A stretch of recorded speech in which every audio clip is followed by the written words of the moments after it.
మనము మత్తయి సువార్తను ధ్యానం చేస్తూ అనేకమైన విషయాలు నేర్చుకుంటూ వెళ్తా ఉన్నాం.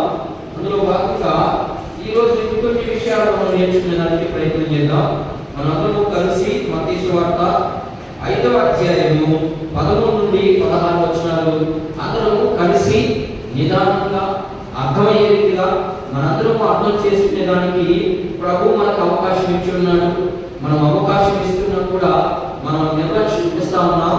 అలాంటి నిర్లక్ష్యత లేకుండా ప్రభు ఏం మాట్లాడుతున్నాడు, ఎలా ఉండమన్నాడు, మనం ఈ లోకంలో దేవుని యొక్క ఉద్దేశాలు ఏంటి, దేవుని యొక్క ఆకాంక్ష ఏంటి, ఎందుకు దేవునికి ప్రయాస, మనుషుడికి లేనటువంటి ప్రయాస దేవుడు తన పిల్లలకి అనేక అవకాశాలు ఇస్తున్నప్పటికీ కూడా ఎందుకు దేవుని ప్రజలు మరి దేవునికి విరోధంగా, దేవునికి విరుద్ధంగా ఎందుకు జీవిస్తున్నారో ఈరోజు కొన్ని విషయాలు మనతో మాట్లాడడానికి ప్రభు సిద్ధపడి ఉన్నాడు. కనుక మనందరం కూడా ప్రభుకి లోబడి చిన్న ప్రార్థనతో మనం వాక్య భాగం చదువుకొని చిన్న ప్రార్థనతో ముందుకు కొనసాగిపోదాం. చదువుకుందాం. మీరు లోకమునకు ఉప్పై ఉన్నారు. ఉప్పు నిస్సారమైతే అది దేని వల్ల సారము పొందును? అది బయట పారవేయబడి మనుషుల చేత తొక్కబడితే గాని మరి దేనికి పనికిరాదు. మీరు లోకమునకు వెలుగై ఉన్నారు. పట్టణ నుండి పట్టణము మరుగై ఉండనేరు. మనుషులు దీపము వెలిగించి కొంచెం కింద పెట్టరు, కానీ అది ఇంట నుండి వారందరికీ వెలుగుచుటకై దీపస్తంభం మీదనే పెట్టును. మనుషులు మీ సత్క్రియ చూచి పరలోకమందున్న మీ తండ్రిని మహిమపరచునట్లు వారి ఎదుట మీ వెలుగును ప్రకాశనీయుడి. ప్రార్థన చేసుకుందాం. పరిశుద్ధమైన దేవా, చదవబడినటువంటి వాక్య భాగంలో నుంచి నాతోనూ నీ పిల్లలతోనూ సూటిగా మాట్లాడి దేవా, మా పరిస్థితిని అంతటినీ వ్యక్తపరచమని, మమ్మల్ని అందరినీ కూడా మరి మత్తులై ఉన్నామో లేకపోతే నీకు విరోధంగా ఉన్నామో వాటన్నిటి నుండి మమ్మల్ని విడిపించుటకు నీ వాక్యం ద్వారా మమ్మల్ని తెలియపరచమని, మా హృదయాన్ని వెలిగించమని. ఒకవేళ మేము నిద్రిస్తున్నామేమో, ఒకవేళ మేము లేవేటువంటి స్థితిలో ఉన్నామేమో, అదే బురదల నుండి మనల్ని లేవనెత్తుటకు ప్రభు సంసిద్ధుడై తన వాక్యంతో ఈరోజు మనమందరినీ ఆదరించుతూ హెచ్చరించుతూ సరైనటువంటి మార్గంలో నడిపించుటకు సిద్ధపడి ఉండగా ఈ నామానికి మహిమకరంగా పరిశుద్ధాత్మదేవ మీరు మాతో చేరి నాతో నీ పిల్లలతో మాట్లాడమని యేసుక్రీస్తు వారి ఉన్నతమైన నామంలో ప్రార్థిస్తున్నాము తండ్రి, ఆమేన్. చదవబడినటువంటి ఈ వాక్య భాగంలో దేవుడు తన దాసుల ద్వారా, దేవుడు గ్రంథకర్త ద్వారా అనేకమైనటువంటి సంఘటనలను మనకు తెలియపరుస్తూ అనేకమైన విషయాలు మాట్లాడుతున్నాడు. ఏం మాట్లాడుతున్నాడు ఇక్కడ అంటే, మరొకసారి బాగా చదవగలిగిన వారు మరొకసారి నిదానంగా చదవండి. అది చదివేటప్పుడే ఇంచుమించుగా మనకి అర్థమైపోవాలి. చదవదు ఏం చెప్తామని గ్రంథకర్త అంటే, మీరు లోకమునకు ఉప్పై ఉన్నారు. ఒకటి, ఇక్కడ 2 విషయాలు కనబడుతున్నాయి. ఏ విషయాలు కనబడుతున్నాయి చూడండి ఒకసారి. మీరు అంటున్నాడు. మీరు అంటే ఎవరికి దాని భావం? క్రైస్తవులేనా, లేకపోతే సంఘమేనా, లేకపోతే విశ్వాసమేనా? అక్కడ అర్థం అది, అక్కడ అర్థం సంఘమని కాదు, విశ్వాసమని కాదు, మీరని కాదు. ఎవరని? ఆ పైన మనం చదువుకుంటూ వెళ్తున్నాం. అందుకనే వాక్యాన్ని మనం అభ్యాసం చేసేటప్పుడు, వాక్యాన్ని మనం సిద్ధపడేటప్పుడు ఈ గ్రంథకర్త దేని గురించి చెప్పాలనుకున్నాడు, ఏమి చెప్పాలనుకున్నాడు, అందులో నుంచి మనకి ఏమి నేర్పించాలనుకున్నాడు అనే విషయాలు గ్రహిస్తూ మనం చదివినప్పుడు మాత్రమే మనకు ప్రభు అర్థమవుతాడు. రాత్రికాల సమయంలో ఒక అన్న నాకు ఫోన్ చేసి, అన్న వాక్యాన్ని వివరించకుండా మరి అనేక రీతిగా బోధించుకుంటూ ఉన్నారు, మరి వాక్యాన్ని ప్రచురించమని మత్తయి సువార్త 28వ అధ్యాయంలో క్షుణ్ణంగా చెప్పబడి ఉంది. అయితే మనుషుడికి దేవుడే తెలియకుండా, అంటే వాక్యమే తెలియకుండా మనుషుడు ఎలా సిద్ధపడతాడు పరలోక రాజ్యానికి? ఒక వాక్యాన్ని మీరు లోకమునకు ఉప్పై ఉన్నారు అనే పదం తీసుకొని అసలు ఈ పదం గురించి ఇంక ఎంత చెప్పుకుంటా వెళ్ళిపోతారో, కానీ కాంటెక్స్ట్ దేని గురించి మాట్లాడుతున్నాడు భక్తులుగా, దేని గురించి ప్రస్తావన చేస్తా ఉన్నాడు, దేన్ని చెప్పాలనుకున్నాడు, ఏమి నేర్పించాలనుకున్నాడు, ఈ విషయాలు ఎప్పుడైతే గ్రహిస్తూ చెప్తారో అప్పుడే ఆ సంఘము ఒక్కరైనా ఇద్దరైనా వెలిగించబడతారు.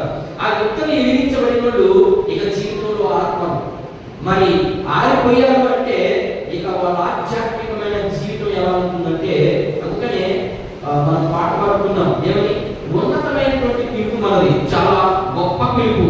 ఈ లోకంలో అనేక మంది ఉన్నారు, గొప్ప గొప్ప అధికారులు ఉన్నారు, గొప్ప గొప్ప రాజకీయ నాయకులు ఉన్నారు, డబ్బు కలిగిన వారు ఉన్నారు, అంతస్తు కలిగిన వారు ఉన్నారు, రకరకాలైనటువంటి కోణాలలో ఉన్నటువంటి వారు ఉన్నప్పటికీ దేవుడు ఎందుకు నిన్ను నన్నే ప్రేరేపించి, ఎందుకు లోకంలో నుంచి సపరేట్ చేసి నీకు ఒక ఉన్నతమైన పిలుపు నుంచి నిన్ను దేవుని సన్నిధికి నడిపించుకుంటే నువ్వు చేసేది లాస్ట్కి చివరికి ఏం చేస్తున్నావు అంటే దేవుణ్ణి బాధపడతా ఉన్నాడు.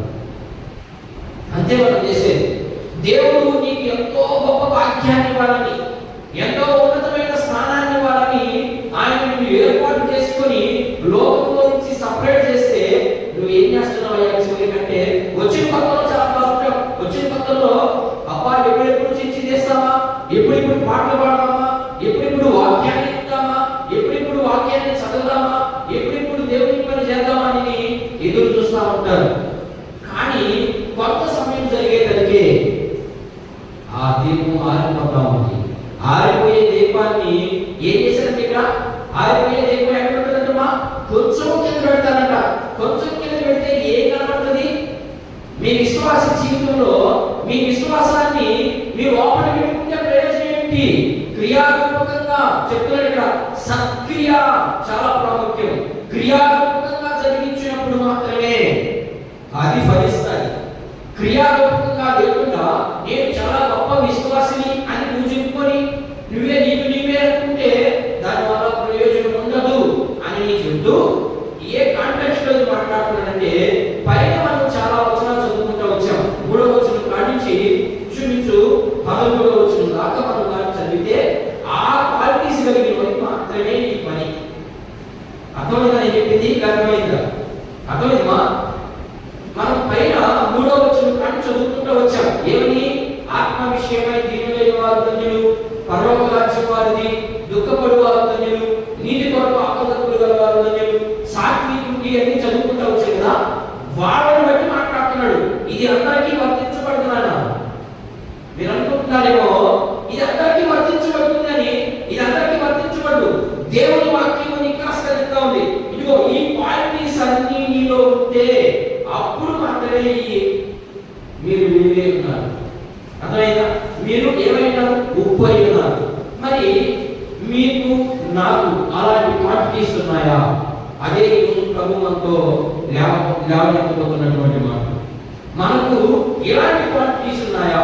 ఒకవేళ లేకపోతే మనం ఎలా వాటిని సంపాదించుకోవాలో చూపించేదానికి కొన్ని విషయాలు మనతో మాట్లాడడానికి ప్రభు ఒక 8 విషయాలు నేను చెప్పడానికి ప్రయత్నం చేస్తాను. 8 విషయాలు చాలా చక్కగా నిదానంగా మీ అందరికి అర్థమవుతాయనే కోణంలోనే నేను వాటిని అంత ప్రిపేర్ అయ్యించాను. మొదటిగా లోకం. లోకం అనే పదం కనబడుతుంది. ఏం కనబడుతుంది చూడండి. చూడండి మొదటి మాట, మీరు లోకములో ఉన్నారు. మొదటి మాట.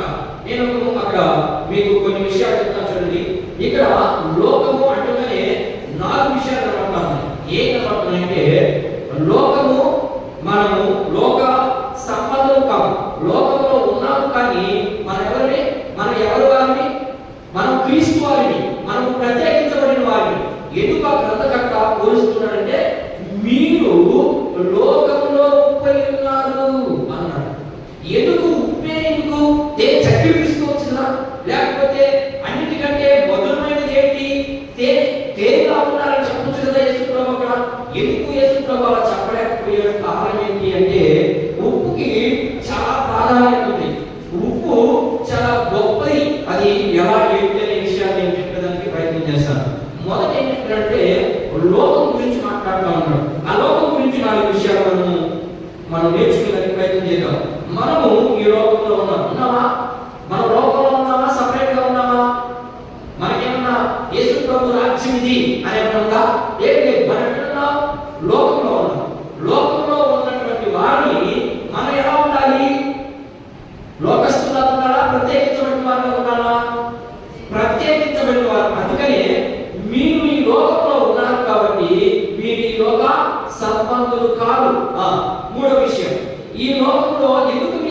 లోకంలో జీవించాలి అంటే మీకు ఒక పని ఉంది.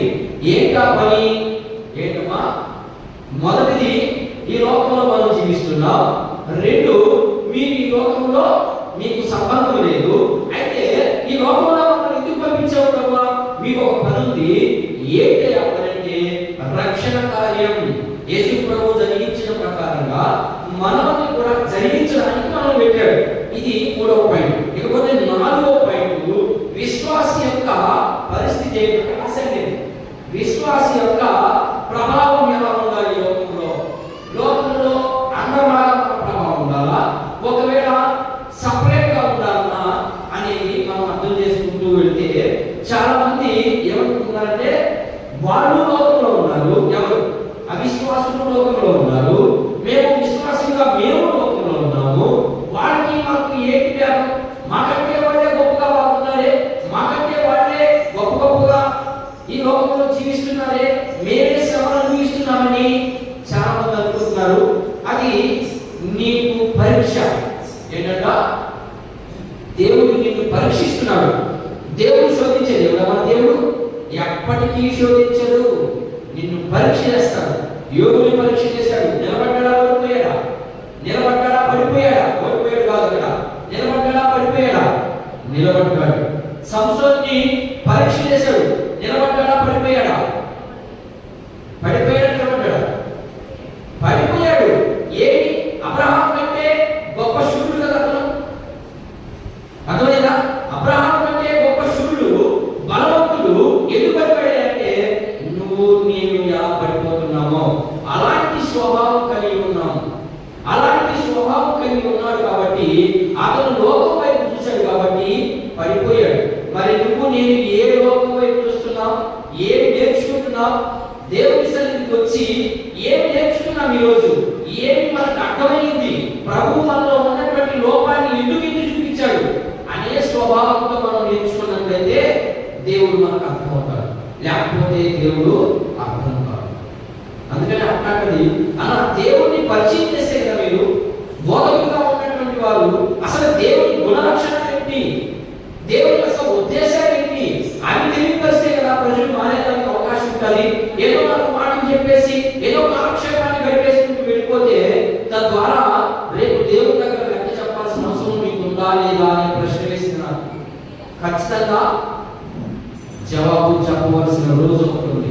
ప్రతి ఆత్మకు లెక్క చెప్పాల్సినటువంటి రోజు బోధించే బోధకుడికి ఖచ్చితంగా ఉంది అనేది మనం గుర్తు పెట్టుకొని జాగ్రత్తగా ఈ లోకంలో మనము ప్రయాణం జరిగించాలి. ఎందుకు ఈ లోకం గురించి ఈ మాటలు చెప్పానంటే మనం కూడా లోకస్తులాగా అయిపోతా ఉన్నాం. కారణం ఏంటంటే మనం లోకం వైపు చూస్తున్నాం, ప్రభు వైపు చూడలేదు. మనం ఎప్పుడైతే ప్రభు వైపు చూస్తామో అప్పుడు మనలో ఉన్నటువంటి ఆశలన్నీ క్రమక్రమంగా తగ్గిపోతా ఉంటాయి. మనం ఎప్పుడైతే లోకం వైపు చూస్తామో మనకి ఏం పెడతారు? కోరికలు పెరిగిపోతాయి, ఆశలు పెరిగిపోతాయి. తద్వారా మన ఆత్మ ఏమైపోద్ది? ఆరిపోయి కొంచెం కింద పెట్టేసుకుంటాం, దాచిపెట్టేసుకుంటాం. దాన్ని అది దాచిపెట్టేదానికి కాదు నిన్ను వెలిగించింది, అది దాచిపెట్టేదానికి కాదు నిన్ను లోకంలో నుంచి ప్రత్యేకత చేసింది, అది దాచిపెట్టడానికి కాదు నీ కోసం ప్రాణం పెట్టింది. ఆయన ప్రాణం పెట్టింది ఎందుకు? నా పిల్లలు అనేకులకి వెలుగుగా కనిపించాలి, వెలుగుగా వెలగాలి నా పిల్లలు. ఆ వెలుగుగా వెలిగించినప్పుడు ఆ స్వాస్థ్యాన్ని మేము నా పిల్లలు అనుభవించాలి. ఒక రోజు ఉంది, ఆ రోజు మన స్వాస్థ్యాన్ని పొందుకుంటాం. ఒకవేళ ఈ లోకంలో ఆ స్వాస్థ్యం నీకు దొరకకపోవచ్చేమో, ఈ లోకంలో నీకు అన్ని శ్రమలే కావచ్చు, ఈ లోకంలో నీకు అన్ని కష్టాలే కావచ్చు. కానీ ఒక రోజు ఉంది, ఆ రోజు ఇక్కడ మన జీవిత కాలంలో యేసు ప్రభు దగ్గరికి వచ్చేసరికి ఒకవేళ చిన్న వయసు నుంచి ప్రభువుని నమ్ముకున్న వాడు ఉండొచ్చు. నా ఉద్దేశం అది కాదు. ఒకవేళ నేనైతే నా మట్టుకు నేను చెప్తున్నాను, నా విషయంలో నేను 35 సంవత్సరాలకు ప్రభువు తెలుసుకున్నాను. అంటే ఎంత వ్యర్థమైపోయింది? 35 సంవత్సరాలు వ్యర్థమైపోయింది. ఇక ఓదమంటే ఒక 25 ఏళ్ళు బతుకుతామో ఎప్పుడు పోతామో తెలియదు. ఇప్పుడు ఇంచుమించు 35 ఏళ్ళు దాకా దేవుడిలో తెలియక, దేవుడు తెలిసిన అంగీకరించి తెలియక కాదు, తెలుసు. యేసు ప్రభు దేవుడు తెలియదా? తెలుసు. తెలిసినా మనం నిర్లక్ష్యం చేశాం. నిర్లక్ష్యం చేసి వచ్చిన తర్వాత ఏదైనా సక్రమంగా ఉన్నామా అంటే దేవుణ్ణి అవమానం అవమానపరుస్తూనే ఉన్నాం. ఏదో ఒక తప్పు చేసేస్తాం, ఆ తప్పుకి దేవుడు అవమానపరచబడతాం. మరి అలాంటి అవమానాల నుంచి బయటకు వచ్చేదానికే మీరు పశ్చాత్తాపం చెంది నా వరకు మీరు మళ్ళీ ఎడలా మీకు నేనేమి ఇస్తానన్నాడు? విముక్తి ఇస్తానన్నాడు, విడుదల ఇస్తానన్నాడు. మరి మనకు పశ్చాత్తాపం లేకుండా ప్రభు సన్నిధికి రాకుండా పశ్చాత్తాపం దొరుకుతుందా? ఇశ్రాయేలుకి దొరికిందా? లేదు, దొరకలేదు. మరి నీకు నాకు ఎట్లా దొరుకుతుంది? మనం పశ్చాత్తాపం చెందాలి అంటే ఖచ్చితంగా ప్రభు సన్నిధికి మనము రావాలి. అందుకనే ప్రభు మాట్లాడుతూ మీరు ఈ లోకంలో ఉన్నారు కాబట్టి మీరు లోక సంబంధాలు అనుకుంటారేమో. లేదు, మీకోసం ప్రాణం పెట్టారు, అది గుర్తుపెట్టుకోనండి. అందుకు లోకం గురించి మాట్లాడింది. మీరు అనే ప్రత్యేకతతో మాట్లాడుతూ ఉన్నాడు. అక్కడ ఎవరి గురించి అంటే అక్కడ ఉన్నటువంటి క్వాంటిటీ కలిగిన వారికి అందరికీ కాదు ఇది. చాలా మంది అందరికీ అనుకుంటున్నారు, నో, అందరికీ వర్తించబడది మాట. ఎవరికి వర్తించబడుతుందంటే ఆయన కోసం ప్రత్యేకంగా చాలా విషయాల్లో అన్నింటినీ పోగొట్టుకొని అన్ని సుఖాలను విడిచిపెట్టి అన్ని సంతోషాలను విడిచిపెట్టి ఆయన కోసం ప్రతిష్ఠ చేయబడినటువంటి జనాల కోసమే ఈ మాటలు రాయబడ్డాయి. మరి మనం ప్రతిష్ఠ చేయబడ్డామా? మనం అసలు సిద్ధపరచుకుంటున్నామా దేవుని రాజ్యానికి? అసలు దేవుని వాక్యానికి ఒకరైనా లోబడుతున్నామా? లోబడినప్పుడు ఎలా వస్తుంది మనకు పరలోక రాజ్యం? ఎలా వస్తుంది మనకు వెలుగు? మనలో మోషే ప్రార్థించగా ఆయన ఎలా ఉన్నా దగ్గర మెరిసిపోతాము. మనకు కూడా మెరిసిపోతుంది. ఏం మూసుకొనిమా దేవమ్మా, ఏం మూసుకొని పౌడర్లు మూసుకొని దగ్గర మెరుస్తుంది. అది కాదు మెరవడం. క్రైస్తవులు ఎలా ఉన్నారంటే వెలుగుగా ఉండాలి. వెలుగు అంటే నలుగుగా ఉన్నంత మాత్రాన నేను వెలుగు కనిపించదా? కనిపిస్తుంది. మోషే ఎడబడబడుతుంది, ఏమన్నా లేదే. ఆదాము అనే పేరుకి అర్థం ఏంటి? ఆదాము అనే పేరుకి అర్థం ఏంటి? తెలీదా? తెలుసా? తెలీదా? తెలియదు. ఎర్రని వాడని అర్థం. ఆదాము అంటే అర్థం ఏంటంటే ఎర్రని వాడని అర్థం. మరి ఆదాము ఒక్కడే ఎర్రగా పుట్టాడు కదా, అదే సంతానంలో నుంచి పుట్టే కదా మనం ఎందుకు నల్లగా వచ్చాం? మనం ఏమన్నా సపరేట్ గా పుట్టామా? పుట్టలేదే. అదే జీన్స్ కదా మనలో ఉన్నది. మరి మనం ఎందుకు ఎర్రగా పుట్టలేదు? కారణం ఏంటంటే నలుపు ఎరుపు కాదు, కానీ నీ హృదయం దేవునికి అంగీకారంగా ఉంటే ఆటోమేటిక్గా నీ మొహంలో ఏం కనబడుతుంది? తేజస్సు కనబడుతుంది. ఆ తేజస్సు కనబడినప్పుడు మాత్రమే నీవు వెలుగు నీలో ఉన్నట్లుగా పక్క వారికి గుర్తులో ఉంటుంది. ఇది సరే. కొన్ని మాటలు మనం చూసేదానికి ప్రయత్నం చేద్దాం. ఉప్పు యొక్క గుణాలు ఏంటి? మీకు ప్రశ్న. ఉప్పు అక్కడ నేను రాశాను. ఏమని రాశానక్క? ఉప్పు యొక్క గుణాలు 4. లోకం సంగతి వెలుగు యొక్క గుణాలు 4 ఉన్నాయి. ఆ 4 సంగతి పక్కన పెడదాం. అవి ఈరోజు అవ్వని, ఎందుకంటే సమయం దాటిపోయింది. ఉప్పు గుణాలు మాత్రమే ఒక 4 గుణాలు మనం నేర్చుకునేదానికి ప్రయత్నం చేద్దాం. ఉప్పు యొక్క గుణాలు ఏంటి చెప్పండి. లోకంలో అంటే చెప్పండి. మీరు బైబిల్ ప్రకారంగా చెప్పక్కర్లేదు, కానీ లోకంలో ఉప్పుని దేనికి వాడతారు అనేది ప్రాముఖ్యమైనటువంటి గుణాలు. ఉప్పు అన్నిటికీ కావాలి, అట్లనే అన్ని చెప్పాలండి. ప్రాముఖ్యం. విశ్వాసం కూడా యేసుక్రీస్తు ప్రభువును నమ్ముకున్నటువంటి ప్రజల్లో దేవుని పిల్లలైనటువంటి మనం కూడా ప్రత్యేకంగా కలిగి ఉండాలి. అందుకనే యేసు ప్రభు ఎందుకు ఈ లోకంలో ఉన్నటువంటి వారిని ఉప్పుతో పోల్చాడయ్యా అంటే కారణము ఉప్పుకి చాలా ప్రత్యేకత ఉంది. ఏంటో చెప్పండి ఒకసారి. ఉప్పు ఏం చేస్తుంది? ఉప్పు రుచినిస్తుంది. ఒకటి రుచి. 2 ఉప్పు యొక్క గుణం ఏంటంటే ఒకటి రుచినిస్తుంది.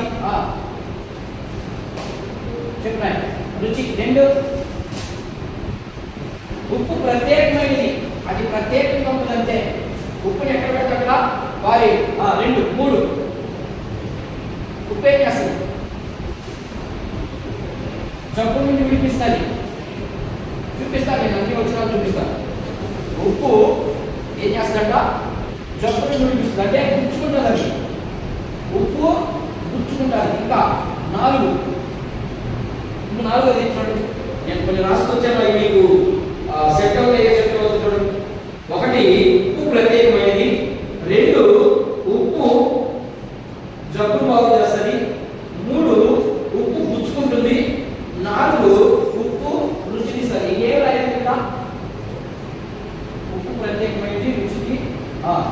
విడుదలిస్తారు. విడుదలంటే స్వచ్ఛత 4 కోణాల్లో చూద్దాం. ఇస్తుందా అసలు? ఉప్పు రుచినిస్తుందా? మరి విశ్వాసంగా నువ్వు రుచినిస్తున్నావా? ఉప్పు కూర వేసుకుంటే బాగా అమ్మగా చేస్తున్నాం అని గిన్నెలు లేవెత్తావు. లేవెత్తనా? ఈరోజు మా ఇంట్లో చేపల కూర, అవునమ్మా, చేపల కూర శుభ్రంగా బాగా కడుపు నీళ్ళుగా భుజిద్దాం అనుకున్నాం. దానికి ఉప్పు లేకపోతే వెంటనే రాసాడట, ఉప్పు నిస్సారమైతే అంటే ఉప్పులో టేస్ట్ లేకపోతే ఏం చేస్తారు? దాన్ని ఆరవేయబడి కాళ్ళతో త్రొక్కబడుతుంది అన్నాడు. అంటే ఎందుకు అంత లోతుగా మాట్లాడుతున్నాడు? యేసు ప్రభు ఎంత లోతుగా చెప్తుంటే ఇక విశ్వాసం ఇంకెంత లోతుగా చెప్పాలి? ఆలోచించండి. యేసు ప్రభువే అసలు అందరికీ అప్పుడు యేసు ప్రభు గురించి ఎవరైనా తెలుసా? ఎంత జ్ఞానం ఉంది అసలు? అప్పుడు ఇంత జ్ఞానం లేనప్పుడే అంత లోతుగా చెప్పాడంటే ఇప్పుడు ఈ రోజుల్లో జ్ఞానం కలిగినటువంటి ప్రజలకి ఇంకెంత లోతుగా చెప్పాలి? మనకి లోతుగా చెప్తే అర్థమే కాదు. ఒకడంటాడు, వాక్యం కావాలమ్మా మాకు, వాక్యం ఇంకేం చెప్పారు మేము? సబ్జెక్ట్ ఎప్పుడైతే వస్తుందో అప్పుడు వాక్యం మీకు అర్థమవుతుంది. సబ్జెక్ట్ తెలియకుండా వాక్యాన్ని చెప్పు, వాక్యం ఏం చెప్తావు? ఒక మాట తీసుకొని మీరు ఉప్పులాగా ఉన్నారా? ఉప్పు ఏం చేస్తుంది? జీవనం చెప్పినట్టుగా రుచిస్తుంది. చేపల కూరలో వేసుకోవచ్చు, పప్పులో వేసుకోవచ్చు, మజ్జిగలో వేసుకో. ఇది కాదు వాక్యం. ఎక్కడన్నా మాట ఉన్నాయా? ఎలా చెప్తే మీకు దేవుడి వాక్యం. కానీ యేసు ప్రభు ఎందుకు ఉప్పు గురించి అంత ప్రత్యేకంగా చూపిస్తూ అనేక మాటలు మాట్లాడుతున్నాడంటే మనం జాగ్రత్తగా గమనించడానికి ప్రయత్నం చేద్దాం. యేసుక్రీస్తు ప్రభు కొన్ని మాటలు మాట్లాడుతూ ఎలా ఏంటి విశ్వాస యొక్క వైఖరి లేకపోతే విశ్వాస యొక్క ప్రభావం ఎలా ఉండాలో కొన్ని మాటలు చూస్తున్నాడు. చూద్దాం. యోహాను శుభవార్త కొన్ని మాటలు చదివడానికి ప్రయత్నం చేద్దాం. ఉప్పు యొక్క గుణాలు. మన లోకంలో ఉన్న లోకంలో ఎలా ఉండాలి? లోకంలో ఉంటే లోకంతో కలిసిపోకూడదు. మీరు యేసు ప్రభువును నమ్ముకున్నటువంటి వారు లోకంతో కలిసిపోకూడదు. మీరు ప్రత్యేకమైన వారు. మొదటి ప్రత్యేకత గురించి మాట్లాడుతూ ఉన్నాడు. చదవండి. యోహాను శుభవార్త 17వ అధ్యాయము 15వ వచనం నుంచి 18వ వచనాలు ఒకసారి మనం గమనిద్దాం. చూడండి. యోహాను శుభవార్త. అమ్మా, నీవు లోకములో నుండి వారిని తీసుకొని పొమ్మని ఏం చెప్తున్నాడంటే యేసు ప్రభు ఏం చెప్తున్నాడంటే తన తండ్రికి ప్రార్థన చేస్తూ శిష్యుని నిమిత్తము ప్రార్థన చేస్తూ ఏం చెప్తున్నాడు అంటే తండ్రి ఇప్పుడు చూడలేదు, నీవు లోకములో నుండి వారిని తీసుకొని పొమ్మని నేను ప్రార్థించలేదు కానీ అది రక్క. ఏం చేస్తున్నాడు చూడండి. యేసు ప్రభు మన కోసం ప్రార్థన చేస్తూ ఏం చెప్తున్నాడంటే, అయ్యా నీవు నన్ను లోకంలోకి పంపిన ప్రకారం ఆ పై వచనాలు మీరు గమనిస్తే కనబడుతుంది. నీవు నన్ను లోకంలోకి పంపావు. నన్ను ఎందుకు పంపావు అంటే ఒక పనికి నాకు ఏంటే ఆ పని అంటే లోకమంతా నశించిపోతా ఉంది, లోకమంతా నరకానికి సిద్ధపడతా ఉంది, లోకమంతా నేను సృష్టించబడడానికి ఆశపడతా ఉంది. నా ఆజ్ఞ లేనిదే అది మీ యొక్కకు రాదు అని చెప్పి దానికి ప్రయాసపడతా ఉంది. ఆ ప్రయాసాన్ని విడిపించడానికి యేసుక్రీస్తు ప్రభువుని ఈ లోకంలోకి పంపించాడు. ఏంటి పంపించాడు అంటే రక్షణ కార్యము. పాపంలో పడి మగ్గిపోతా ఉంది. ఆ మగ్గిపోయినటువంటి ప్రజల్ని విడిపించేదానికి పంపించాడు. అందుకని యేసు ప్రభు ఏం చెప్తున్నాడంటే, అయ్యా నువ్వు నన్ను పంపించావు, పంపించిన ప్రకారంగా నేను నీ పని అంతటినీ జరిగించాను. ఇంకా కొద్దిగా మిగిలిపోయిన దానికి అవసరము నేను ప్రాణం పెట్టి ఇదిగో కొంతమందిని నేను పంపిస్తున్నాను. వాళ్ళు వెళ్ళి అనేకులకి రక్షణార్థంగా అనేకుని నీ వైపుకి త్రిప్పే రీతిగా అనేకులకి సత్యాన్ని బోధించే ప్రకారంగా చేసేదానికి వాళ్ళు నేను పెట్టాను. కాబట్టి అక్కడి వాళ్ళు ఈ లోకంలో బ్రతుకుతున్నారు కాబట్టి లోకస్తులు అనుకుంటారేమో. నువ్వు లోకస్తులు అనుకోబాబు ప్రభు. అందుకని చదువుతున్నాడు. నేను ఈ లోకంలో నుండి వారిని తీసుకొని పోమని నేను ప్రార్థించడం లేదు కానీ దుష్టుడి నుండి వారిని కాపాడమని ప్రార్థిస్తున్నాను. యేసు ప్రభు చెప్తాడు, నేను ఈ లోకంలో జీవించనా? నాయన నసరుడు కాదు. యేసు ప్రభు లోకంలో జీవించడా? ఎన్ని సంవత్సరాలు బ్రతికాడు ఆయన? 33 సంవత్సరం. అంటే ఆ వయసు ఎలాంటిది? మంచి కొవ్వుబడినటువంటి యవన వయసు. ఆ వయసులో పిల్లకాయలు ఆపగలమా? ఆపలేరు. అందుకని యేసు ప్రభు ఆయన జీవితాన్ని పోల్చి చూపిస్తున్నాడు. ఇదిగో ప్రభువా, నువ్వు నన్ను పంపించావు. ఎప్పుడు దాకా? లోకంలో నా వయసు అలాంటిది. ఆ వయసులో నేను ఎలా ఉన్నాను? లోక సంబంధిగా ఉన్నానా? మరి నువ్వు నేను ఎలా ఉన్నాను? ఆలోచించి. నేను ఈ లోక సంబంధి కాను. చదువు, వెంటనే నీ గురించి ప్రస్తావిస్తాను కదా. చదువు. నేను లోక సంబంధులు కానట్టు వారు అంటే ఎవరు? ఈ పైన అయితే చెప్పారండి, ఆత్మ విషయంలో దేవత్వం, దేవుని నిమిత్తం దేవత్వం, దేవుని పని నిమిత్తము, ఇక అన్ని మీరు చూసుకుంటూ రండి. అలాంటి వారి గురించి మాట్లాడుతూ ఏం మాట్లాడుతున్నాడంటే, చదువు మరోసారి, నేను లోక సంబంధిని కానట్టు వారు లోక సంబంధులు కాదు, సత్యవంతులు వారిని ప్రతిష్ఠ చేయము, నీ వాక్యమే సత్యం. ఆగమన్నాడు. ఏ సత్యం? ఈ లోకంలో ఉన్నదైనా లోకంలో ఉన్నదంతా మనతో పాటు వస్తుందా? వస్తుందా రాదా? దేవుడు మాట చెప్పాడా? మీరు ఈ లోకంలో అంతా సంపాదించుకోండి, మీరు బాగా బ్రతకండి, మీరు సంతోషాన్ని అనుభవించండి, మీతో పాటు పై వస్తాయి చెప్పాడా? చెప్పలేదు. మరి చెప్పినప్పుడు ఏం చెప్పాడు ఆయన? ఏం చెప్పాడు? ఒక మాట చదువుదాం. 1 యోహాను పత్రిక 2వ అధ్యాయం. ఆయన ఏం చెప్పాడో చూద్దాం. మనం ఎలా బ్రతుకుతున్నాం, ఆయన ఏం చెప్పాడో చూద్దాం. 1 యోహాను రాసినటువంటి పత్రిక 2వ అధ్యాయము 15-16 వచనం. 15 వచనం మాత్రం చదువుదాం. 15 మాత్రం చదవండి. ఈ లోకంలో ఉన్న వాటిని మీరు ఆశించవద్దు. ఎవడైనా లోకమును ప్రేమించేలా, అంతే సింపుల్ చెప్పాడు. చాలా ఆయన ఏం చెప్పాడు? వీటిని మీరు కానీ ప్రేమిస్తే తండ్రి ప్రేమ వాళ్ళలో ఉండదు. ఎందుకని? సంపాదించాలి. ఎవరి కోసం? నా పిల్లల కోసం. ఎవరి కోసం? నా కుటుంబం కోసం. ఎవరి కోసం? నా తర్వాత పుట్టేవాడి కోసం. ఏం చేసుకుంటుంది? నీ సంపాదన ఎక్కడ తెచ్చగలరా? నా వాడుకున్నాం. సంపాదన కోసమే పుట్టలేదు మనం. ఎందుకు సంపాదన? ఎందుకని యేసు ప్రభు క్లారిటీగా చెప్తున్నాడు, మీరు ఈ లోకంలో ఉన్నారు, ఈ లోకంలో మీకు ఎంత కావాలనో మీరు నా మీద ఆధారపడినప్పుడు, అందుకని శిష్యులు ప్రార్థన చేశారు. ఏమి ప్రార్థన చేశారు? పరలోకమందున్న మా తండ్రి, నీ నామం పరిశుద్ధపరచబడును గాక, మాకు కావాల్సినటువంటి అనుదినమైన ఆహారం నాకు దయచేస్తున్నావు, అందుకని నీకు స్తోత్రాలు. మరి ఆ ప్రార్థన గుర్తుకు రాదా? మరి ఎప్పుడెప్పుడన్నా నేను సంపాదించుకోవడం తప్పు అని నేను అనట్లేదు. దేవునికి ఇవ్వవలసినటువంటి ప్రాధాన్యత ఇవ్వకపోవడం చాలా చాలా చాలా తప్పు. దేవునికి ప్రాధాన్యత ఇవ్వాలి. అందుకనే మిమ్మల్ని లోకం నుంచి సపరేట్ చేస్తుంది.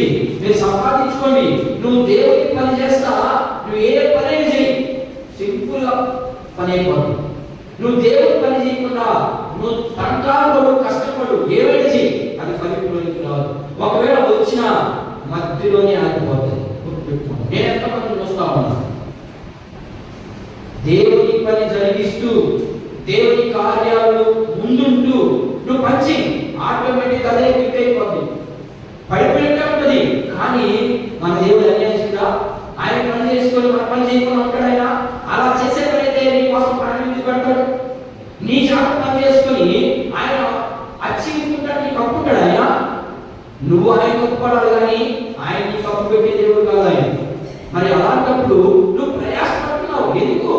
వ్యర్థమైన దాని కోసం ప్రయాసపడుతున్నావు. దేవుడు అంటాడు, మిమ్మల్ని ప్రత్యేకంగా చూసుకోవాలని పంపించాను లోకంలోకి. మీరేం చేస్తున్నారు?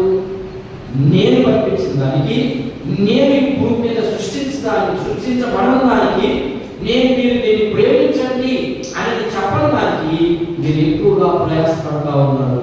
కాబట్టి మీరేమైపోతుంది, ఆరిపోతా ఉంది. గుట్టుగా వెళ్తా ఉంది. అది కాదు మనం అందుకే యేసుప్రభు ఇక్కడ మాట్లాడుతూ ఏం మాట్లాడుతుంటే ఇంకా ఆయన ప్రజల్లో వచ్చిందా చదువు చదివేసా వెళ్ళు ఏం చెప్తున్నాడు ఇక్కడ? మీరు ప్రత్యేకించబడిన వారు ఆ ప్రత్యేకతలో ఇంకో ఈ రీతిగా జీవించాలని దేవుడు మనతో చెప్తా ఉంటే హెచ్చరిక చేస్తా ఉన్నాడు. ఇంకొక మాట యేసుప్రభు అప్పుడే చెప్పాడా? యేసుప్రభు చెప్పింది ఇశ్రాయేలు కదా, అక్కడ సువార్త చేసుకునే ప్రజలు కదా, మరి శిష్యులు ఎక్కడైనా చెప్పారా అనే ప్రశ్న నేను వేస్తారని నాకు తెలుసు.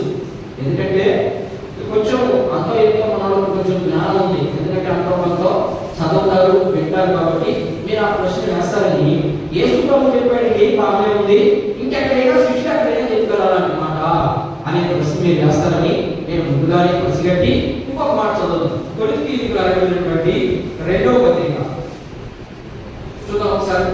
అక్కడ 2వ అధ్యాయం, 2వ పత్రిక 2వ అధ్యాయం చూడండి ఒకసారి. పౌలు గారు ఆ సంఘంలో ఉన్నటువంటి విశ్వాసుల్ని ఎలా ఏంటి అనేది మనం అక్కడ చూస్తాం. చూడండి 14వ వచనం నుంచి చదవండి. 2వ అధ్యాయము 14వ వచనాన్ని మనం ఒకసారి గమనిద్దాం. చూడండి. మా ద్వారా ప్రతి స్థలమందును క్రీస్తుని గూర్చిన జ్ఞానం యొక్క సువాసన కనపరచుట,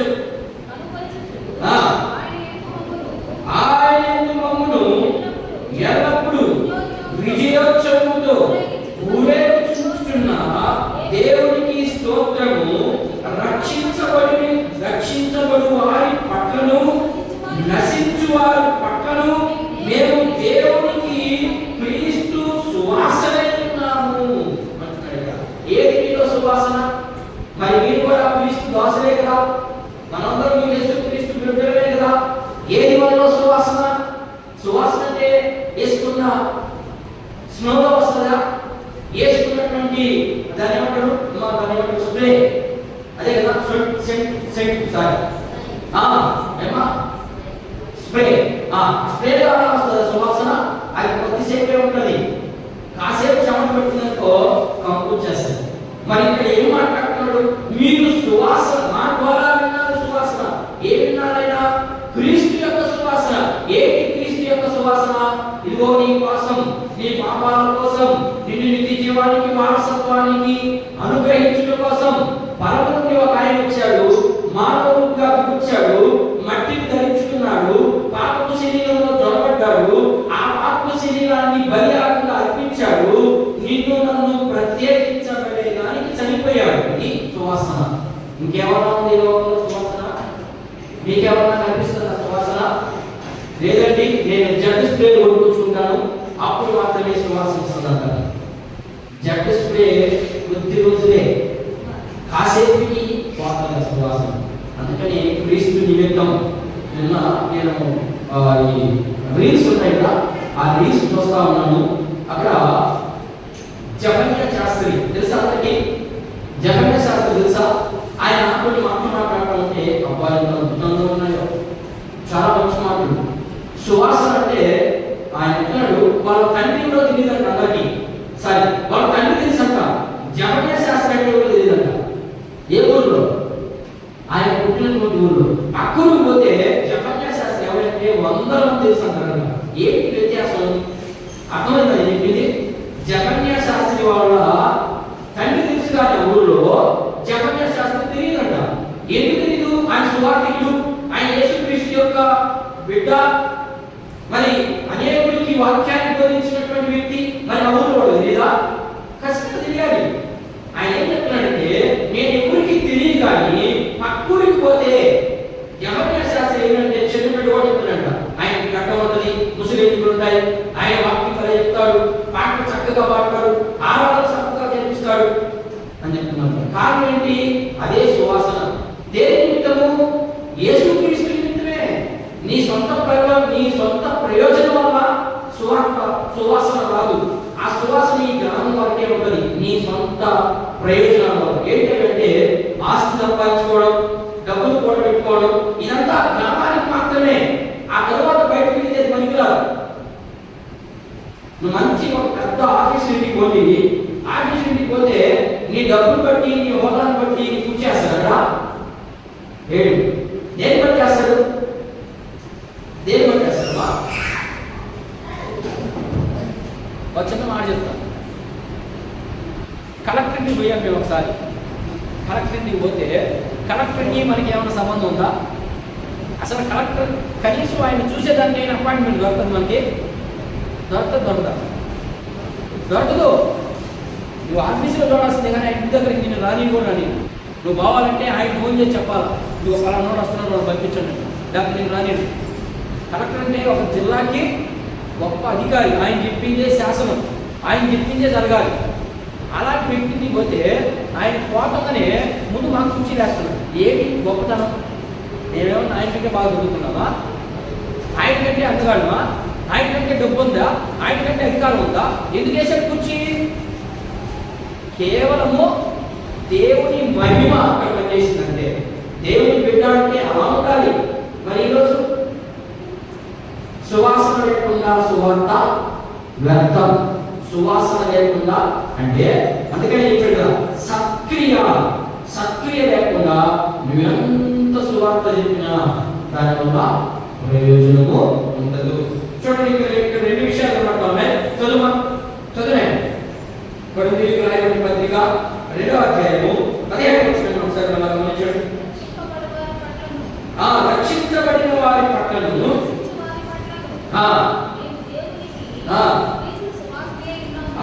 ఏం చెప్తున్నాడు ఇక్కడంటే, రక్షించబడిన వారు ఎలా ఉన్నారంట? సువాసనగా ఉంటారు. రక్షించబడిన వారు ఎలా ఉంటారంట? చూడండి, నశించే వారికి మనం చెప్పే మాట ఎలా ఉంటాయి? చెత్తబో చెప్తున్నా, పనికిరాని బో చెప్తున్నాడు, పనికొచ్చే మాట చెప్తారా వీళ్ళంటే చెప్పడు అని అనుకుంటారు. ఎవరు వాడు? రెండు కోణాలు చూపిస్తున్నాడు ఇక్కడ. ఒకటి, రక్షించబడి వారికి అయ్యో ప్రభు నాతో ఈరోజు మాట్లాడే, నాలో ఉన్నటువంటి లోపాలు చూపించాడే అనుకున్న వాడు మాత్రమే రక్షించబడినవాడు. వీడికి ఏం పనులు నా గురించే ప్రకారం ఉంటాడు. ఇలా ఎప్పుడు బట్టి అయితే సోచి చెప్తాడు అనుకుంటాడు. వాళ్ళు ఎలాంటి వాడంట? నశించేవారు, నిత్య జీవాన్ని ఆపాదించుకునేవాడు. అందుకనే పేతురు ఒక మాట మాట్లాడతారు. చూడండి ఒకసారి, పేతురు రాసినటువంటి మొదటి పత్రిక 2వ అధ్యాయము 9వ వచనం ఒకసారి గమనిద్దాం. కొత్తగా నేను ముగించడానికి ప్రయత్నం చేస్తాను. ఉప్పు రుచినిస్తుంది, శుద్ధి చేస్తుంది, అలాగనే స్వస్థత కలిగిస్తుంది. ఎందుకు స్వస్థత కలిగిస్తుంది కొన్ని మాటలు చెప్తాను నేను. చదవండి, పేతురు రాసినటువంటి మొదటి పత్రిక 2వ అధ్యాయము 9వ వచనం. అయితే ఏంటంట? అయితే మీరు చీకటిలో నుండి ఆశ్చర్యకరమైన వెలుగులోకి మిమ్మల్ని పిలిచిన వారి నేను చదవలేను అన్నమాట. నేను చదివే అవకాశమే లేదు నాకు. చూడండి ఏం మాట మాట్లాడతారు. అసలు చదివేదానికైనా యోగ్యత ఉందా మనకి? ఉందమ్మా? మనం ఒకసారి చదువుతున్నమాట మీరు బాగా అర్థం చేయాలి. అసలు ఆ పదాన్ని చదివేదానికి యోగ్యత లేనటువంటి వారు ఉన్నాం. అయితే మీరు చీకటిలో నుండి ఆశ్చర్యకరమైన వెలుగులోకి మిమ్మల్ని పిలిచిన వారి గుణాతిశయములను ఏమ్మా ఉన్నాయా? గుణాతిశయాలు మనం పిలిచిన వారికి ఉన్నటువంటి గుణాతిశయాలు కనీసం ఉన్నాయా? లేనప్పుడు ఆయన్ని ఎలా మహిమపరచగలం? ఆయన మహిమపరిచిన ఆ మహిమానికి అంగీకారం ఉందా? ఉండదు. దేవుని పిల్లలకి ఎలా ఉండాలంటే ఆయన గుణాతిశయము కనీసం మనం అన్ని చేయలేం. నేను ఎట్లా ఉన్నాను? ప్రత్యేకమైన ఎవరు పరిశుద్ధుడు లేడు ఈ భూమి మీద. ఎవరు తప్పు చేయనటువంటి వాడు లేడు. ప్రతి ఒక్కరు తప్పు చేస్తారు. కానీ చేసిన దాంట్లోనే పదే రిపీట్ అవ్వదు. నువ్వు తప్పు చేసినప్పుడు ఇది తప్పని నీకు తెలియదా? ఖచ్చితంగా నీవు నిజంగా మారు మనసు పొందుకుంటే నీ మనసుని నొప్పుని నువ్వు చేసేది తప్పు దాన్ని పావుదని చెప్తుంది. నువ్వు నీకు అసలు మారు మనసు ఉంటే కదా, మనం మారు మనసు పొందుకోండి కదా. ఆ మాట మనకి ఏమంటుంది? మనకు మారు మనసు లేదు. మనం ఏడన్నాం? లోక సంబంధంలో మనం ప్రత్యేకించబడిన వారు కాదు అనే ధీమాతో నువ్వు వారసానికి వస్తున్నావు. వ్యవసాయం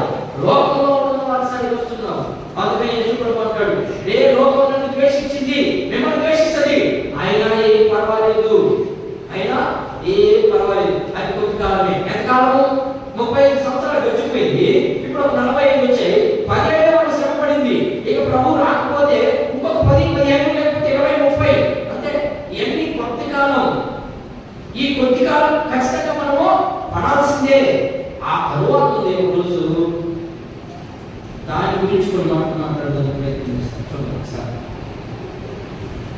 16వ వచనం చదివిన అదే పత్రిక 2వ పత్రిక 16వ వచనం చదివిన ఒకసారి. అమ్మా స్వతంత్రులై మీరు ఆయన కొరింథీయులకు రాయబడిన పత్రిక సార్ నేను మీకు ఈ మాట చెప్పేసి నేను ముగించేస్తాను. ఏంటి ఆ రోజు మనం ఎలా ఉండబోతున్నాం చూద్దాం సార్. అలాంటి వారికి అసలు దేవుని వాక్యాన్ని మనం ఎప్పుడైతే మనం ఒకే దగ్గర ఉండి నిలబడి మనం జాగ్రత్తగా అబ్జర్వేషన్ చేస్తూ పరిశీలన చేసుకుంటూ వెళ్తే చూడండి 2వ అధ్యాయం 16వ వచనం ఒకసారి గమనించు. నశించు వారికి ఏంటంట ఏ పునరుద్ధానంలో పెడాలనుకుంటున్నారు మీరు? సత్యాన్ని ఎవరైతే సూటిగా అర్థం చేసుకుంటారో వాళ్ళు ఎలా వెళ్తారంట? జీవ పునరుద్ధానానికి వెళ్తారు. అర్థమైందా? సత్యానికి వ్యతిరేకంగా ఈ లోకంలో జీవిస్తే ఎలా ఉంటుంది వాళ్ళ వాసన? మరణపు వాసన. అవి ఎలా కనబడతాయి? ఎలా కనబడతాయి మాస్టర్ గారు? ఎలా కనబడతాయమ్మా? ఇప్పుడు మన సంఘంలో ఇంచుమించు ఒక 30-35 మంది ఉన్నారు. ఈ 35 మందిలో మరణపు వాసన ఎవరి దగ్గర కనబడుతుంది? జీవపు వాసన ఎవరి దగ్గర కనబడుతుంది? దాన్ని ఎలా కలుపుకోగలం? ప్రశ్న చెప్పండి, ఎలా కలుపుకోగలం? మరణపు వాసన కలిగిన వారి పరిస్థితి ఎలా ఉంటుందంటే ఎక్కడ వేసే ఒక ఉంటుంది, ఎక్కడని ఎక్కడు ఆత్మలో ఫలింపులు. వీడంతా పేరుకు మాత్రం ఏమా పేరుకు మాత్రం దేవుని బిడ్డలవి, కానీ ప్రయోజనం లేదే. ప్రయోజనం లేనప్పుడు వీడు ఎక్కడ కడతారంట? ఇక్కడ చెప్తున్నాడు, సింపుల్ చెప్తున్నాడు బాబు గారు. వీళ్ళు మరణ పునరుద్ధానానికి వెళ్ళిపోతారు. మరణానికి పునరుద్ధానంగా మరణ ఆ మాట ఇచ్చాడు ఆయన. మరణ పునరుద్ధానం అంటే ఇక సస్తాయి, మీరు నిత్యము సస్తానే ఉంటారు. ఆయన చెప్పిన అర్థమవుతుందా? మరణ పునరుద్ధానం, జీవ పునరుద్ధానం. జీవ పునరుద్ధానం ఏముంటది? సంతోషము, సమాధానము ఉంటాయి. మరణ పునరుద్ధానంలో చచ్చిపోయిన ప్రతి ఒక్కరికి మరలా తిరిగి లేచే రోజు ఒక రోజు ఉంది. అది గుర్తుపెట్టుకోండి. ఎవరైతే చనిపోతారో, ఎవరైతే మరణిస్తారో వాళ్ళు ఒక రోజు తిరిగి లేపబడతారు. లేపబడిన తర్వాత ఒక జీవితం ఉంది. ఆ జీవితము మరణ పునరుద్ధానమా, జీవ పునరుద్ధానం అనేది నీ క్రియను బట్టి తేల్చబడతాది అని చెప్తున్నాడు. సింపుల్గా మనకు అర్థమయ్యే భాషలో చెప్పాలండి. నువ్వు ఈ భూమి మీద ఏ క్రియ చేస్తావు? 10 మందికి అన్నం పెట్టావు, అది జీవ పునరుద్ధానం తీసుకోవద్దా? తీసుకోవాలి. నీ పిల్లలకు మంచి భవిష్యత్తు ఇస్తుంది. ఈ లోపల ఏం చెప్తుందంటే నలుగురికి మంచి ఇక చెడు ఎక్కడ ఉంది? అందరూ మంచి గురించి చెప్పుకుంటే చెడు ఎక్కడ ఉంది? చెడుకి బాగలేదా? మరి చెడు చేస్తున్నాను ఇక్కడ. ఇప్పుడు యేసు ప్రభువును నమ్ముకున్న వారు మంచి చేయమని చెప్పా, అలాగే అన్ని వాళ్ళందరూ కూడా మంచిగా చేయమని చెప్పా. ఇక చెడు ఎక్కడ ఉంది? ఆలోచన చేయాలి. చెడు లేదు కదా, చెడుకి తాలేదు. అలాంటప్పుడు ఎందుకు యేసు ప్రభు వచ్చి మరణించాడు? ఎందుకు సాతాను స్వభావం నుండి మిమ్మల్ని విడిపించుటకు, మీ పాపం నుండి మిమ్మల్ని తప్పించుటకు వచ్చానని చెప్పాడు. అర్థం చేసుకోవాలి. అసలు యేసు ప్రభు గుణాలు తెలియాలి మొదలు మనిషికి. యేసు ప్రభు యొక్క గుణాలు తెలియకుండా మనం రక్షణలో కొనసాగలేము. అలా కొనసాగాలంటే మనం ఏం చేయాలా? దేవుడితో కూడా గడపాలి, దేవుడితో కూడా నడవాలి. అప్పుడు మనకు తెలుస్తుంది దేవుని యొక్క గుణాతిశయాలు. అందుకని దేవుని యొక్క గుణాతిశయాలు మనలో ఉన్నప్పుడు ఆటోమేటిక్గా మనలో ఉన్నటువంటి పాపం అంతా దూరం అయిపోతా ఉంటుంది. ఒక్కొక్కటి చాలా మంది ఒక సింపుల్ ఒక మాట చెప్తారు. బీడీ తాగుతున్నారు అనుకున్నాం, సపోజ్ ఉదాహరణకి బీడీ తాగుతున్నారు. అది నేను మాట్లాడుతున్నానయ్యా అంటే దాని అర్థమైతే తెలుసా? ఆల్రెడీ వాటిని ఏం పట్టుకోవాలి? సాతానుడు ఆ ఉచ్చు వేసేసాడు. ఇక ఆ ఉచ్చులో నుంచి బయటికి రావాలంటే దేవుడు ఇచ్చి తట్టి అయ్యా నువ్వు దాన్ని మాని అని ఇక్కడ చెప్పడు. దేవుడు నొప్పించే దేవుడు కాదు మన దేవుడు. గుర్తుపెట్టుకోనండి. అందరు దేవుడు నొప్పిస్తారేమో కానీ నాకు తెలియదు, మన దేవుడు నొప్పించడు. ఫ్రీ, నీకే ఇచ్చాడు ఛాన్స్. నీ ఇష్టం, నీ మనసు ఇచ్చినట్టు చేసుకో, నీకే కావాలో తెచ్చుకో. మరణ పునరుద్ధానం కావాలన్నా బంగారు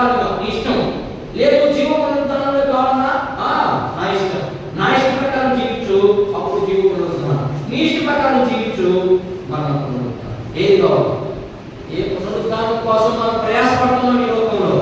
ఈ లోకమంతా ప్రయాసపడేది మరణ పునరుద్ధానం కోసం ప్రయాసపడతాం. మరి క్రైస్తవులు దేనికోసం ప్రయాసపడుతున్నారు? వాళ్ళు కూడా వాళ్ళు చూసి మరణ పునరుద్ధానానికి సిద్ధపడతాం. అలాంటి సమయంలో మనకు హెచ్చరికగా కూడినటువంటి ప్రసంగాలు అసమర్చు కదా. మనకంతా ఏం కావాలి? మీరు ఎన్ని తప్పులైనా చేయండి, దేవుడు క్షమించేస్తాడు, మీకు విడిపించేస్తాడు. ఏం విడిపించడు. రక్షించబడిన తర్వాత ఇక లెక్క లేదు, లెక్క ప్రతిదాన్ని చేస్తాడు. రక్షించబడకపోతే ఏమైనా నువ్వేం చేసిన ఇబ్బంది లేదు. రక్షించబడిన తర్వాత చేస్తే మాత్రం ఖచ్చితంగా ఒప్పుకోడు. ఇశ్రాయేలుని ఐగుప్తులో ఉన్నంతసేపు ఏమైనా పట్టించుకున్నారా? ఆలోచన చేయండి ఒకసారి. ఇశ్రాయేలు ఐగుప్తులో వారి ఇష్టానుసారంగా జీవించాడు. బయటకు వచ్చిన తర్వాత కూడా 40 సంవత్సరాలు తిప్పాడు కనానులో వాడిని. కనాను చేర్చేదానికి ఆ అరణ్యంలో 40 సంవత్సరాలు తిప్పాడు. 40 సంవత్సరాలు తిప్పాడా? 38 సంవత్సరాలు తిప్పాడా? ఎన్ని సంవత్సరాలు తిప్పాడా చెప్పండి. ఇశ్రాయేలుని 38 సంవత్సరాలు తిప్పాడు. ఈ 38 సంవత్సరాల్లో నిలబడిన తర్వాత దేవుడితో కూడా ఇద్దరు. ఎంతమంది బయలుదేరి అక్కడి నుంచి? ఎంతమందమ్మా? 6 లక్షల మంది బయలుదేరితే ఇద్దరు పోయేది కాలానికి, ఇద్దరు ఆ దేవుని పట్టుకున్నది మరొకరు వెళ్ళేదంటే కదా అర్థం. వాళ్ళేమంటే అర్థం ఏంటి? వెళ్ళేదంతే. ఇప్పుడు మన పరిస్థితి కూడా అంతే, సంఘం పరిస్థితి కూడా అంతే. దాన్ని అది ఛాయ, ఇది నిజ స్వరూపం అంతే. పాత నిబంధన మనకి ఎందుకు పెట్టాడు అంటే, ఇదిగో బాబు నేను చెప్పాను వాళ్ళకి, వాళ్ళు వెళ్ళలేదు, వాళ్ళు వచ్చాడు. ఇదిగో మీకు చెప్తున్నా, వాళ్ళు మాగే ఉండవాలండి, మారండి. మీకు ఏం కావాలి నాకు తెలీదా? తెలుసు, నేను ఇస్తా. అక్కడ ఇంట్లో కూర్చొని ఓ ప్రభు చాలా విశ్వాసంతో ప్రార్థన చేస్తానే అంత ఏం రావు, అవి రావు. వాళ్ళకు భక్తి పరులు. మీరు ఏరియా వచ్చింది కదా, ఆ భక్తిగా చేయండి చూద్దాం. మేము కూడా వేసుకుంటాం, పని మేమే కదా పడుతున్నాం. ఒక్కో రోజు అసలు భోజనం కూడా ఉండదు మాకు, కనీసం నీళ్ళు ఇచ్చే దిక్కు కూడా ఉండదు. ఏం మేము పోయే మా సొంత పని మీద లేదే. వేసుకుంటాం. ఇప్పుడు కాకి చెప్పొచ్చు కదా, ఇదిగో మా బిడ్డ పక్కన ఉన్నాడు, 1 ఏళ్ళ కాలం డబ్బుతో ఉన్నాడు, పంచర్ అయిపోతుంది సార్ బండి, యాక్సిడెంట్ అవుతుందా? కాపులో ఉంచుతాడు కదా, 91 చెప్పినట్టు. నువ్వు మా ఊళ్ళో ప్రవేశిస్తున్నప్పుడు జాగ్రత్త నీకు కాపలా పెట్టినాడు, పెట్టినాడా? పెడితే యాక్సిడెంట్ ఎందుకు అవుతున్నాయి? ఏం అవ్వమ్మా, నీ జీవితం నీ చేతిలో ఉంది అంతే. అది మార్చుకుంటావా? మార్చుకోవా అది ఇష్టం, నాకు సంబంధం. నువ్వు మార్చుకుంటే నేను ఓదార్స్తా ఉంటా. నువ్వు దిగులు పడినప్పుడు నేను వచ్చి తట్టా, నిన్ను పైకి లేవనెత్తా. నిన్ను అనేక మంది హింసించినప్పుడు నేను నిన్ను వచ్చి నీ గాయాలు కడతా. నేనుగా నీ కోసం అన్ని చేసేది. ఎంత క్లారిటీగా బైబిల్ చెప్తున్నాను. మనం ఏం చేస్తామా? కోళ్ళు బాగుండాలి, అది ఎందుకు బాగుండదు? బాగుండాలంటే ఏం చేయాలి? ఖచ్చితంగా తప్పు చేయాలి. దేవుడికి విరోధంగా చేస్తే బాగుపడతావు, లేకపోతే బాగుపడరు అంతే. గుర్తుపెట్టుకోవాలి. దేవుడు కరెక్ట్గా చెప్తున్నాడు, క్లారిటీ. మీరు లోకములకు ఉప్పై ఉండాలి, మీరు ఒక ప్రత్యేకమైన గుణం ఉండాలి, ప్రత్యేకమైన కేటగిరీ ఉండాలి. అక్కడి బంధువుల్ని రక్త సంబంధికి పోగొట్టుకోమని చెప్పండి బైబిల్. పోండి, బంగారంగా పోండి, అన్నింటిలో పాల్గొని పొందుకోండి. నీవు కానీ ప్రత్యేకత ఉండాలి. ఆ ప్రత్యేకత లేకపోతే ఇక మనం దేవుని పిల్లలము కాము, దేవుని రాజ్యానికి వారసులు కూడా కాము అనే విషయాన్ని తెలుసుకున్నాం. చూద్దాం ఒకసారి చదవండి. ఇంకొక మాట చదువు. ఫిలిప్పీయులకు రాయబడిన పత్రిక 4వ అధ్యాయంలో వచ్చింది. తర్వాత ఉప్పు గురించి మాట మీకు పూర్తి చేస్తాను. ఫిలిప్పీయులకు రాయబడినటువంటి పత్రిక 4వ అధ్యాయం 3వ వచ్చింది.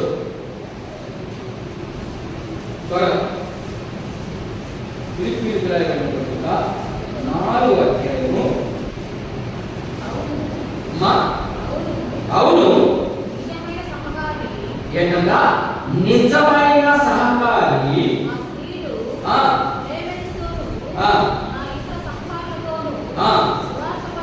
సువార్త పనిలో నాతో కూడా ప్రయాసపడిన వారు కనుక వారికి సహాయం చేయమని మిమ్మల్ని వేడుకొనుచున్నాను. ఆ సలహాల పేర్లు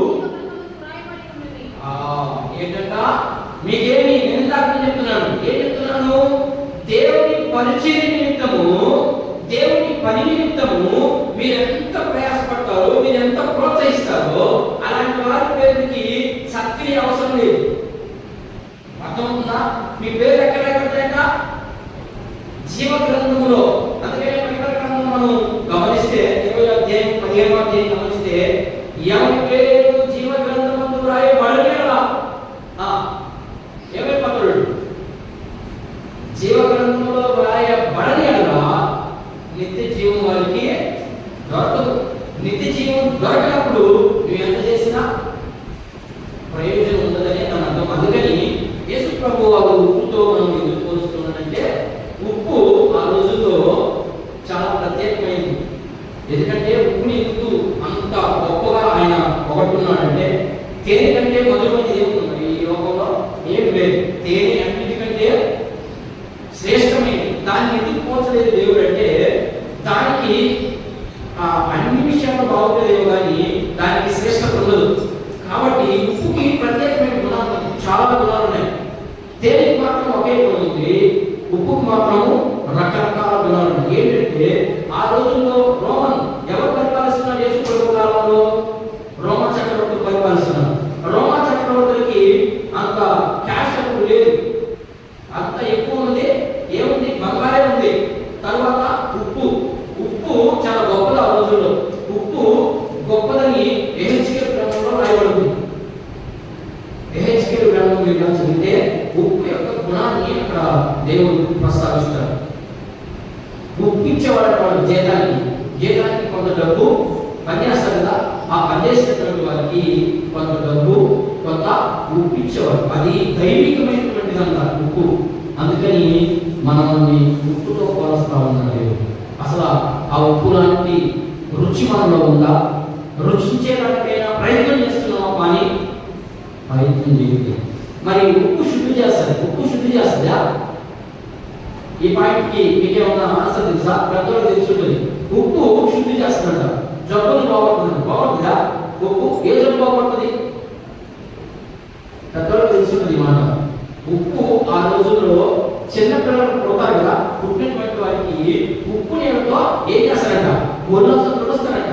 తుడిచినప్పుడు ఆయన మీద ఉన్నటువంటి ఆ పసిపందు మీద ఉన్నటువంటి బ్యాక్టీరియా మొత్తం చచ్చిపోతాడు, జబ్బులు రానికుండా చేసేదానికి. అందుకని ఉప్పులో ఎందుకు వచ్చాడంటే అన్ని క్లారిటీ ఉన్నాయి, అన్ని ఫస్ట్ క్లాస్ అయినటువంటి క్వాంటిటీస్ ఉన్నాయి. మరి నీకు నాకు యేసు ప్రభువుని అంగీకరించిన మనకు అలాంటి క్వాంటిటీస్ ఉన్నాయా లేవా మనం పరీక్ష చేసుకోవాల్సినటువంటి సమయము ఆసన్నమైంది. కాబట్టి అందరూ కూడా మనం ప్రభుకి మనం ఉప్పులాగా ఉన్నామా? ప్రభు యొక్క ఉద్దేశాలను నెరవేర్చేవారుగా ఉన్నామా? ఒకవేళ ఉప్పులాగా లేకుండా అది ఉప్పు నిస్సారమైతే ఏమన్నా అక్కడ ఉప్పు నిస్సారమైతే దాన్ని ఏం చేస్తారంట? బయట పారేస్తారు. బయట పారేసి కాళ్ళతో తొట్టబడతారు. తొక్కేదేంటి? ఎందుకు తొక్కుతారు కాళ్ళతో? దేని బయట దాన్ని వేస్తాం, చిరిగిపోయిన గోతాన్ని వేస్తాం. ఏమా చిరిగిపోయిన గోతాన్ని వేస్తాం. కాళ్ళతో వేసి చూసుకునేదానికి బుడత చూసుకున్నాయి. అలాంటి బ్రతుకైపోతుంది మనం. అలాంటి బ్రతుకులు పోకూడదని దేవుడి ఉదయకాల సమయంలో మనం హెచ్చరికతో మనం ఉప్పులాగా ఉండాలి. లోకంలో ఉండండి, కానీ లోకం మీలో ఉండకూడదు. అర్థమైందా? లోకంలో జీవించండి, ప్రత్యేకంగా ఉండండి. ఆ లోకంలో ఉన్న ఆచారాలు, పద్ధతులు, అలవాట్లు ఇంకా ఏవేవో నీలో కానీ పక్కండి. నువ్వు ప్రత్యేకంగానే ఉండు, నీ ప్రయాణం జరిగించు. దేవుడు చేయాల్సింది దేవుడు జరిగిస్తాడు. ఈ మాట దేవుడు మన జీవితంలో ఆశీర్వదించబడును గాక. ఆమేన్.